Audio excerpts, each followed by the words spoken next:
Hola, espero que se encuentren muy bien. Bienvenidos a esta clase de economía ambiental. Pues básicamente vamos a iniciar esta clase tipo podcast. La idea es que todas las clases sean pues grabadas de esta manera para que ustedes tengan la posibilidad en esa primera sesión sincrónica de mirar los temas de una manera un poco más aterrizada, más tranquila y que tengan la oportunidad de repetirlos en caso de que algo no les haya quedado claro. Esta es la primera sesión que vamos a tener sobre principios de economía y pues macro y microeconomía, que son temas fundamentales. Adicionalmente vamos a hablar un poco de la economía de los colores y la idea es que podamos aterrizar en esta clase pues esos conceptos básicos que vamos a utilizar de economía a lo largo de la materia. ¿Qué es la economía? Según la RAE, la economía es la administración eficaz y razonable de los bienes. O por otra parte, es la ciencia que estudia los métodos más eficaces para satisfacer las necesidades humanas materiales mediante el empleo de bienes escasos. Entonces es importante que aterricemos varias cosas de estos conceptos de economía, micro y macroeconomía. Uno, es administración eficaz y razonable de los bienes. Es decir, que tenemos que razonablemente y de forma inteligente, por decirlo de alguna manera, administrar aquellos bienes que tenemos a nuestra disposición. Adicionalmente nos dice que satisface las necesidades humanas materiales, no inmateriales, es decir, como lo dice la canción, pues el amor, como el cariño verdadero, que ni se compra ni se vende, es exactamente lo mismo. Digamos que en este caso vamos a hablar de necesidades humanas materiales como lo que satisface la economía, todas aquellas cosas que podemos comprar. Hablando adicionalmente de esto, dice que mediante el empleo de bienes escasos, es decir, que la economía aplica cuando los bienes son limitados, cuando son escasos, cuando se pueden acabar. Si yo tengo recursos ilimitados, pues evidentemente no aplicaría o no tendría que hacer economía o economizar los mismos, pues por concepto, lo único que tendría que hacer sería gastarlos. Entonces hasta ahí vamos en el concepto. Por otra parte, dice Robbins en 1932 que la economía es la ciencia que estudia la conducta humana como una relación entre fines y medios escasos que tienen usos alternativos. Entonces ya dijimos que satisface necesidades humanas materiales, que los bienes son escasos, ya llevamos dos cosas, y adicionalmente que esos medios escasos o esos bienes escasos tienen usos alternativos. Quiere decir que yo para la misma cantidad de plata voy a tener múltiples usos. Me puedo comprar una chaqueta, me puedo comprar un jean, puedo pagar una cuota de un carro, puedo hacer miles de cosas con esos recursos. Ferguson, que también es otro de los economistas pues, más importantes de la historia, dice que la economía es una ciencia social que trata de los medios por los cuales la escasez de recursos, es decir, bienes escasos, como ya se los dije, se utilizan para satisfacer fines competitivos. Es decir, que los fines compiten entre sí, que yo puedo adquirir distintas cosas. Entonces, si lo aterrizamos, la economía va a ser entonces la administración eficaz y razonable de bienes que sirven para satisfacer necesidades humanas materiales partiendo del hecho de que son escasos y adicionalmente que puedo utilizarlos para fines competitivos. Vamos a establecer entonces que la economía tiene tres aspectos fundamentales que ya les acabo de mencionar. Punto número uno de la materia. Ramas de la economía. Entonces la economía se basa en dos cosas o en dos aspectos fundamentales. El primero es la microeconomía, que se ocupa de las decisiones de asignación tomadas por los individuos, las unidades familiares, las empresas u otros agentes económicos. Es decir, la microeconomía se trata de lo que hacen personas entre sí, empresas entre sí, unidades familiares entre sí. Y la macroeconomía se ocupa de la asignación de recursos por una sociedad en conjunto, es decir, es un promedio o es un análisis de la microeconomía de muchas personas. Entonces, la microeconomía va a ser las relaciones económicas o las interacciones económicas que hay entre personas, entre individuos, entre unidades familiares. Y la macroeconomía se trata de cosas más grandes. Aquí les voy a hacer, digamos, un paralelo y es este. Existen dos actores en la microeconomía. Por un lado están los consumidores, que vamos a llamar individuos, familias o empresas, y por otro lado están los productores, que son las empresas. ¿Por qué las empresas están a ambos lados? Porque las empresas pueden producir cosas o comprar cosas. Es decir, una empresa no necesariamente solo produce y también compra. Los productores no los vamos a poner como individuos o familias porque en el mercado se asume que las cosas solo las producen las empresas de manera formal. Si no es una empresa, es economía informal y por lo tanto no se asume dentro del mercado. Estas dos personas o estos dos grupos de agentes, por decirlo de alguna manera, trabajan en un mercado. Ojo con esto que les voy a decir. Cuando se habla de los componentes de la microeconomía, se habla de tres cosas. Cuando se habla de los componentes de la microeconomía, se habla de tres cosas. Los consumidores, los productores y el mercado. Entonces, si analizamos este contexto, vamos a darnos cuenta que la microeconomía es la interacción que se da entre consumidores y productores en un mercado. Hasta ahí vamos bien y es bastante sencillito. ¿Cuál es la perspectiva de la macroeconomía? Coge los mercados y los analiza en un conjunto. Hace un ecosistema de mercados, es decir, une muchos productores, muchos consumidores y muchos mercados y nos analiza en conjunto. Por lo tanto, ahí entra el Producto Interno Bruto, la inflación, el desempleo. Entran todo lo que llamamos indicadores macroeconómicos que nos permiten analizar el mercado en un conjunto. Les voy a hacer una pregunta, quiero que la analicen un segundo mientras estamos en esta conversación. Por ejemplo, si usted se sienta y dice, la compra de toda la fábrica de Bavaria, por ejemplo, Bavaria va a vender toda la fábrica y se la va a vender a Postobón. Si Bavaria le vende a Postobón la fábrica, ¿eso forma parte de la microeconomía o de la macroeconomía? Si seguramente usted en tu cabeza dijo macroeconomía, no, está confundido. Ojo, el hecho de que el negocio sea muy grande no quiere decir que forme parte de la macroeconomía. La microeconomía es entre agentes, una empresa con otra empresa, una persona con otra persona, varias personas con varias empresas. Pero cuando analizo todo el mercado, hablo de macroeconomía. No importa si el negocio es la venta de Bavaria, va a ser un agente microeconómico, es decir, es la interacción entre dos empresas. No importa el tamaño. Recuerde que tiene que ir anotando sus preguntas. Si hasta el momento tiene preguntas, usted las va anotando y o las escribe aquí en la lista de comentarios o las trabajamos en clase. Pero lo importante es que no se quede con las preguntas. Entonces, no importa el tamaño del negocio, no importa. Siempre se va a tratar de microeconomía si es entre 2 o entre 3 o entre 4. Cuando yo analizo todo el mercado, por ejemplo, el Producto Interno Bruto que determina cómo es el movimiento de la plata en todo el país, macroeconomía. El desempleo de todo el país, macroeconomía. La inflación de todo el país, cómo se está moviendo la economía del país, si Colombia creció, si Colombia decreció. Todo ese tipo de cosas son macroeconomía. Las interacciones o los negocios entre dos personas son microeconomía. ¿Quiénes, cómo y cuándo? Los clásicos. Hay varios clásicos, vamos a hablar solamente de 4 en este caso, que hablaron de las cosas más importantes que hay que tener en cuenta en los mercados. Hablamos en primer lugar de Adam Smith en 1723-1790 fue su periodo de vida, que habla de la mano invisible. La mano invisible es un concepto que básicamente nos dice que hay una mano invisible que mueve el mercado. Cuando usted vende muchas cosas pasa una cosa, cuando usted vende poquitas cosas pasa otra cosa. Si usted oferta mucho o usted demanda mucho, va a pasar algo con el precio. Es decir, Adam Smith identifica que el mercado se mueve solito, que existe una mano invisible que lo mueve. No quiere decir que haya personas detrás del mercado o teorías conspirativas, nada de eso. Sencillamente que, por ejemplo, eso lo vamos a ver más adelante, pero les pongo un ejemplo. Si hay muchas personas, si usted sale al parqueadero de su conjunto y hay 4 personas vendiendo el mismo carro, es decir, vendiendo el mismo modelo de carro, un Spark, por ponerle un ejemplo, y hay 5 Sparks, y usted quiere comprar un Spark, ¿qué cree que va a pasar con el precio de todos los vehículos? ¿Va a subir o va a bajar?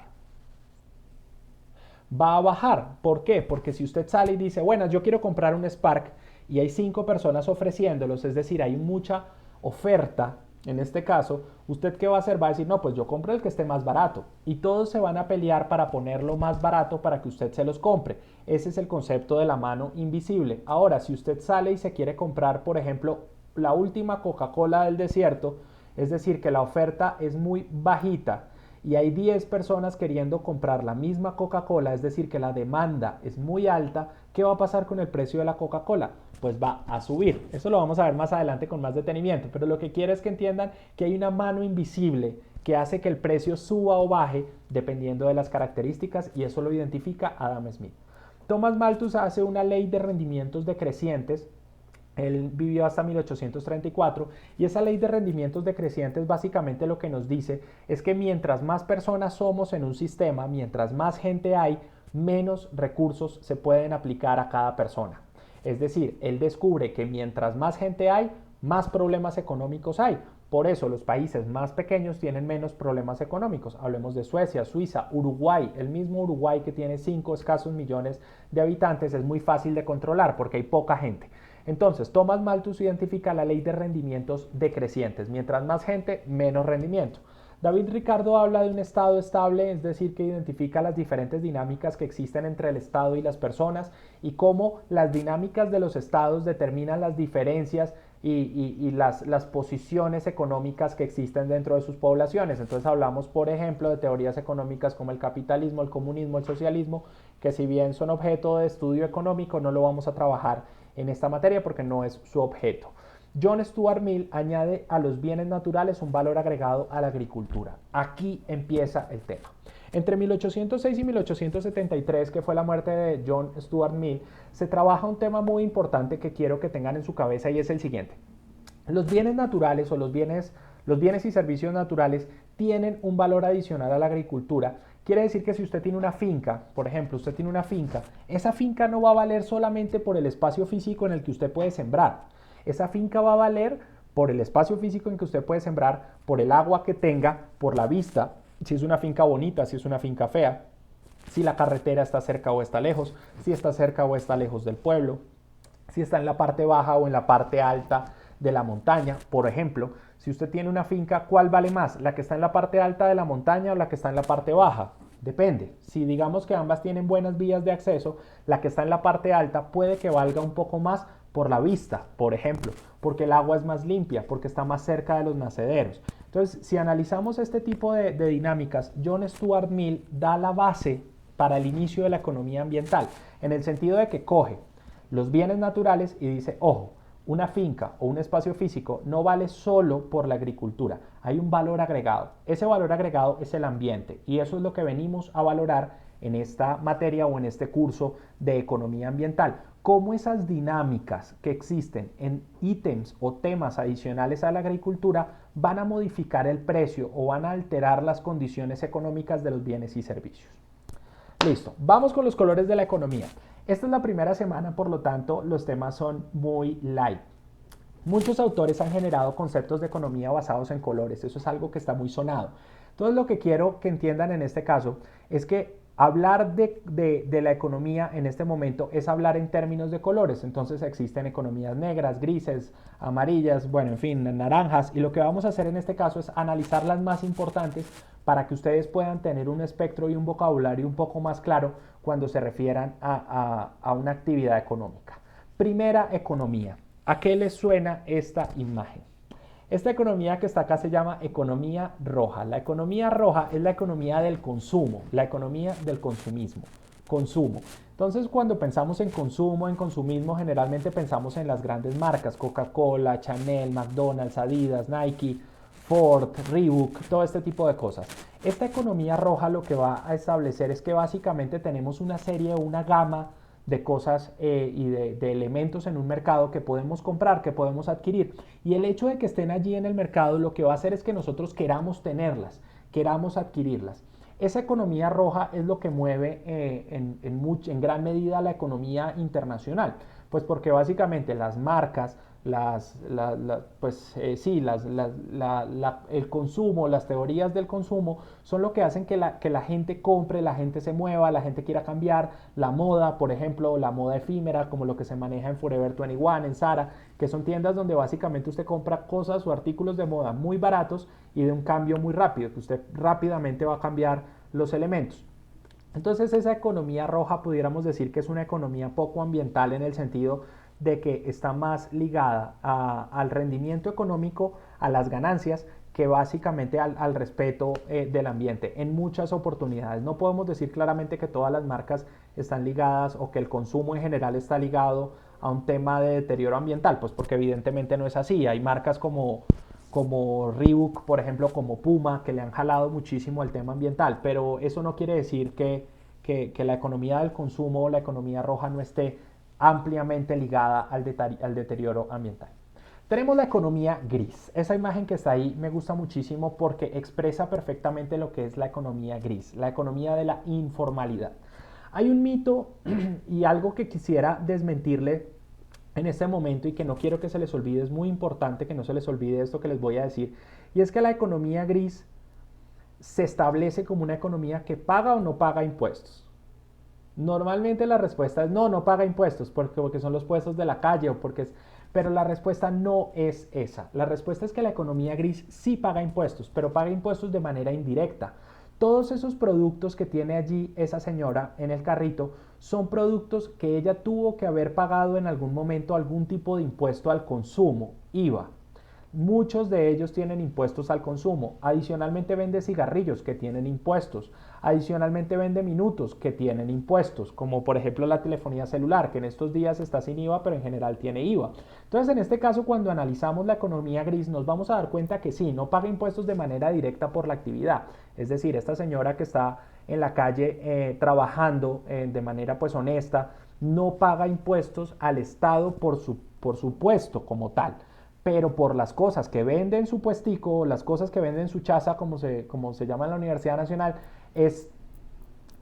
son objeto de impuestos. Entonces sí existe un pago de impuestos indirectos, no directos posterior a la venta, es decir, no es un impuesto sobre el consumo o sobre la venta, sino es un impuesto sobre el producto y por decirlo de alguna manera, sobre el abastecimiento de la tienda o del puestico de la calle. En este caso quiero analizar otro tema. ¿Esa señora paga por estar en la calle? La respuesta es sí. Muchos de ustedes van a decir, no, pero ¿cómo así? Ella no paga por estar en la calle, la alcaldía no les está cobrando, es una actividad económica informal. Pero la respuesta es sí. ¿Por qué sí? Porque ella sí le está pagando a alguien. Lamentablemente en nuestro país, bueno, y en muchos países de Latinoamérica, para las personas que puedan ver este podcast, en este caso, la economía gris sí le está pagando a la gente. Hay mafias y hay personas que se adueñan de cuadras de manera informal, es decir, dicen yo soy el que manda en esta cuadra o yo soy la persona que cuida en esta cuadra, pues me tiene que pagar usted algún tipo de retribución económica por hacerse acá. Y eso pasa muchísimo en nuestros países y sobre todo en muchos países de Latinoamérica, donde grandes sitios, Chapinero, o la calle 13 o hasta por cuadras, por calles, están destinados a una persona, a dos personas que sencillamente se enriquecen cobrándole a esta señora pues por poner su puesto allí. Entonces ahí hay dos mitos. Uno, ¿ella paga por estar ahí? Sí, lo que pasa es que no le paga al Estado, pero sí paga por estar ahí, a otra persona. ¿Y ella paga impuestos? Sí, pero no paga impuestos de manera directa por la venta, paga impuestos por lo que provee en su tienda, por las cosas que ya compró. Entonces, ¿qué pasa? Este tipo de economía informal tiene toda la posibilidad y toda la forma, por decirlo de alguna manera, de convertirse en formal. ¿Por qué? Porque ella está acostumbrada a pagar por estar ahí. Lo que pasa es que no le paga al Estado, sino a la persona que dirige informalmente ese espacio físico. Y ella está acostumbrada a pagar impuestos. Lo que pasa es que paga impuesto al consumo. Debería, de alguna manera, tener una retribución económica que le permita pagar impuestos sobre la venta y formalizarse. Entonces, ahí hay dos mitos, pero es importante que los tengamos en cuenta. Economía negra o sumergida, drogas. Por ejemplo, está la droga, está marihuana, éxtasis, cocaína, heroína, tabaco, lo podemos considerar una droga, el crack. Y el turismo sexual. Acá es importantísimo que nosotros aterricemos en qué país estamos. Es decir, Colombia es un país que es ampliamente conocido en el mundo por la economía negra y tenemos que tenerlo absolutamente claro. Sin embargo, hay que analizar, por ejemplo, el turismo sexual. Tenemos la idea de que el turismo sexual en nuestro país es algo netamente femenino. Ahora, es decir, que vienen hombres de otros países a consumir esta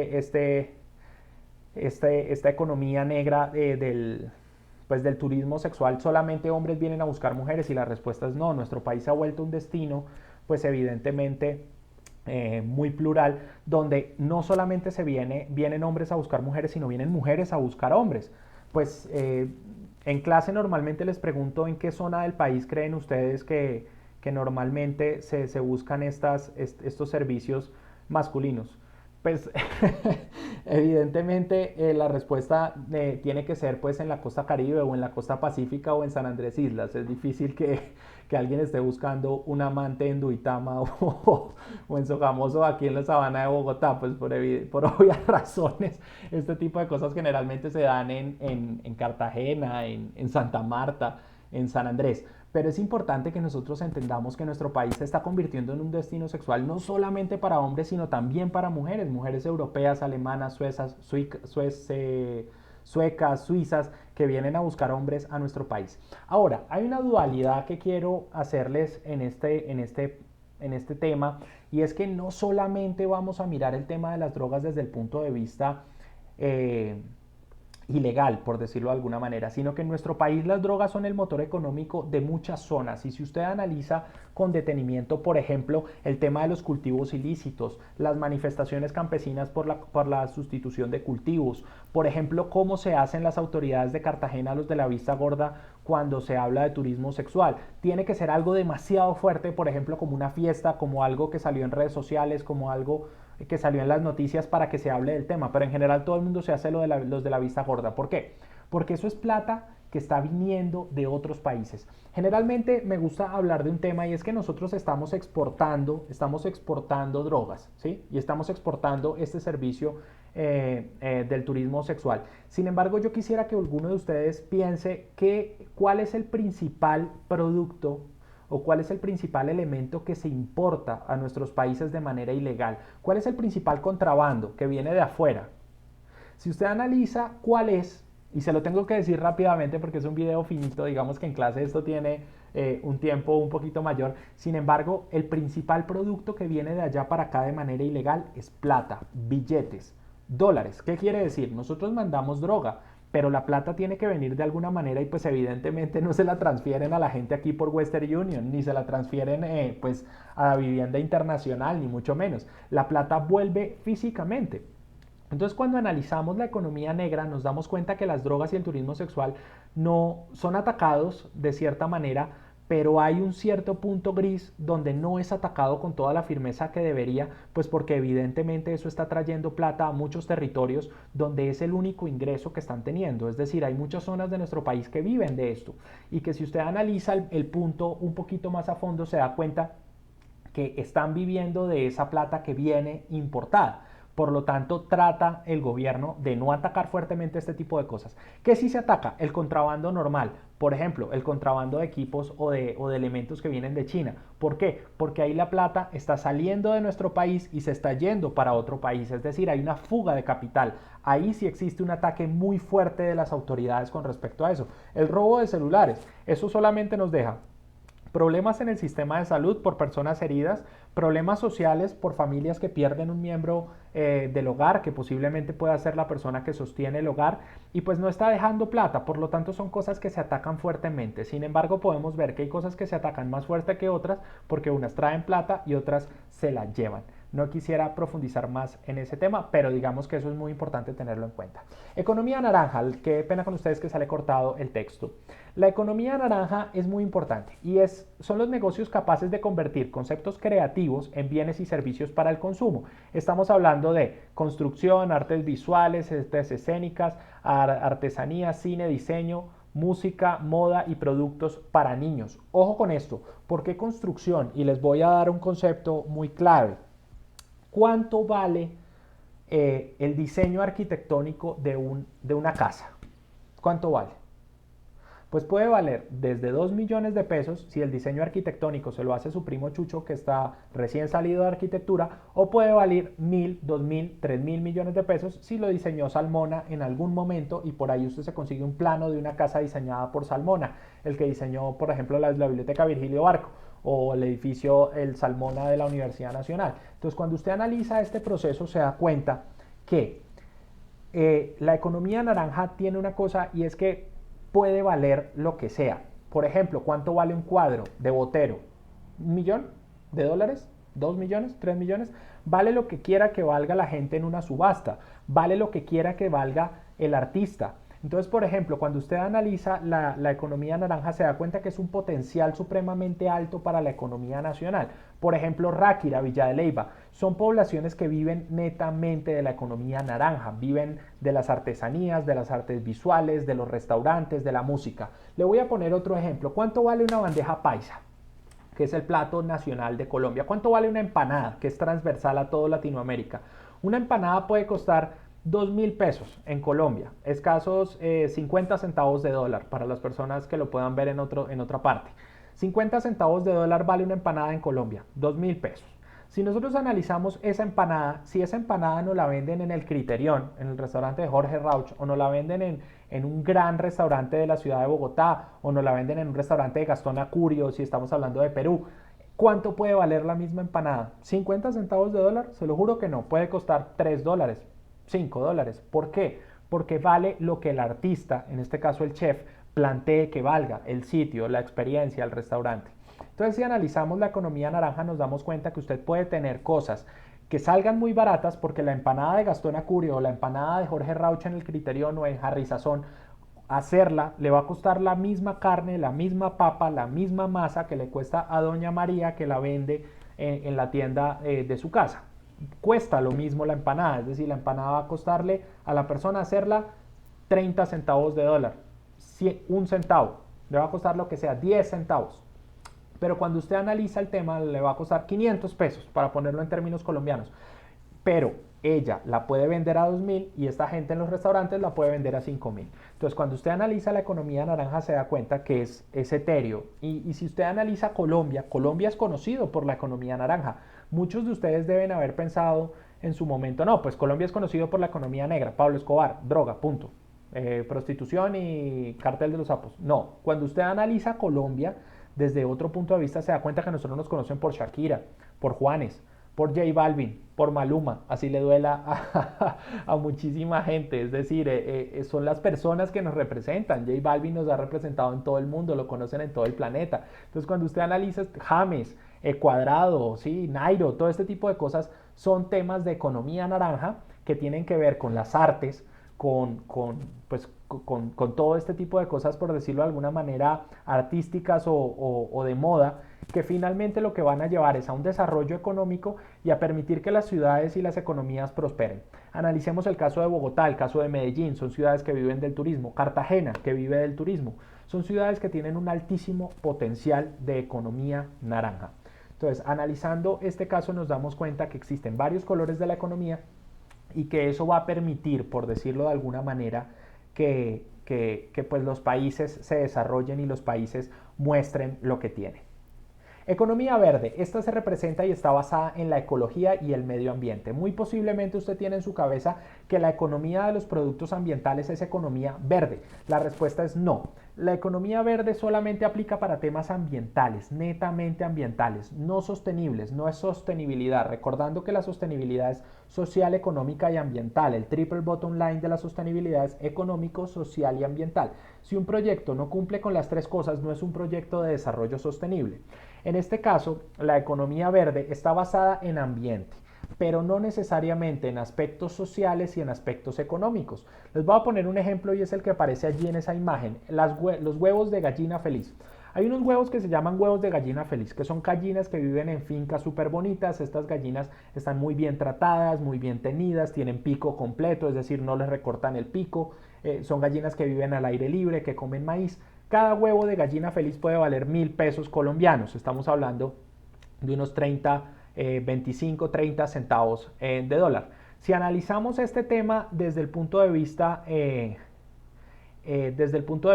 pues aterrizado, un huevo en Colombia vale 250 pesos, es decir, la cuarta parte de eso no llega a valer 10 centavos, más o menos 7 centavos. Entonces, si analizamos este proceso nos damos cuenta que no es económico, es decir, la economía verde no necesariamente es económica. Los huevos de gallina feliz son ambientalmente sostenibles, evidentemente, pues porque las gallinas no están generando impacto ambiental y adicionalmente son animales que están siendo bien tratados, pero económicamente los huevos no son baratos, y si no son baratos, pues económicamente no es atractivo. Y como no todo el mundo tiene acceso a esto, es decir, no es socialmente incluyente, no todo el mundo tiene acceso a comprarse un huevo de gallina feliz para ser ambientalmente responsable. Entonces, cuando analizamos la economía verde nos vamos a dar cuenta que está muy basada en temas ambientales, dejando de lado la parte social y la parte económica.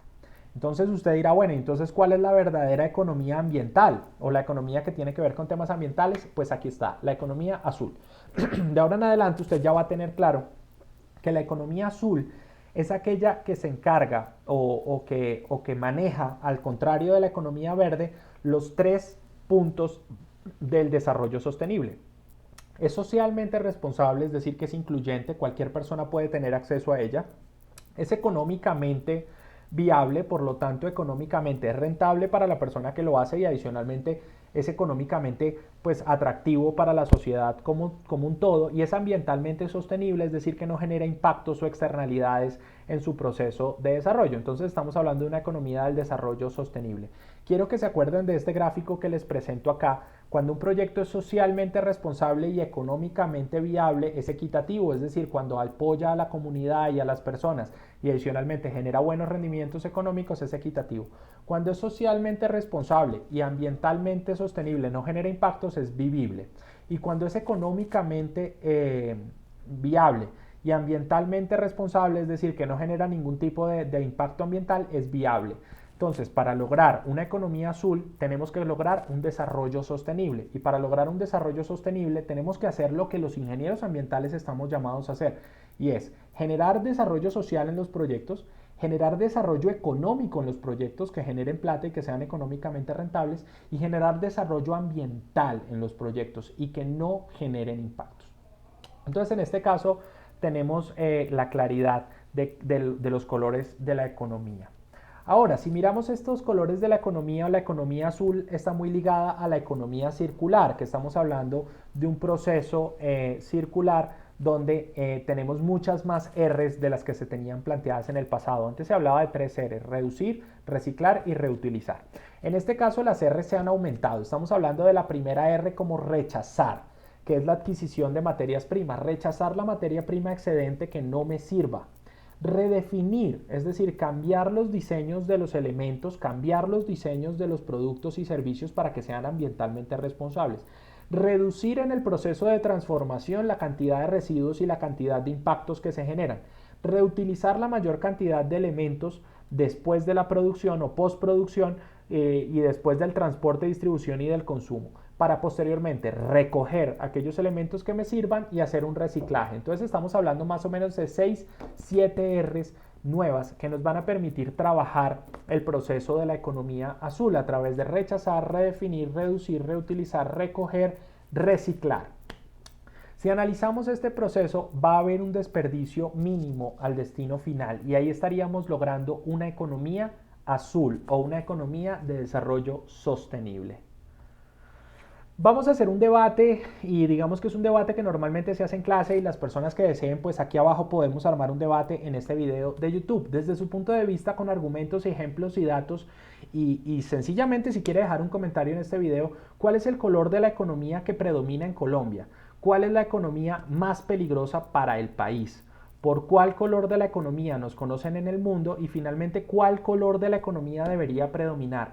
Esas 4 preguntas me parecen fundamentales, me parece importantísimo que hablemos de eso. Si quieren pueden dejar su comentario aquí abajo en la descripción del video y en el espacio para preguntas. Y pues hablemos del tema, ¿cuál es la economía por la que nos conocen y cuál es la economía por la que nos deberían conocer en este país? Les agradezco muchísimo, muchísimas gracias por haber participado de esta clase. Estaré muy pendiente de ustedes, de sus comentarios. Espero que les haya gustado y continuamos trabajando entonces en esta materia de economía ambiental. Muchas gracias, un fuerte abrazo, que estén muy bien.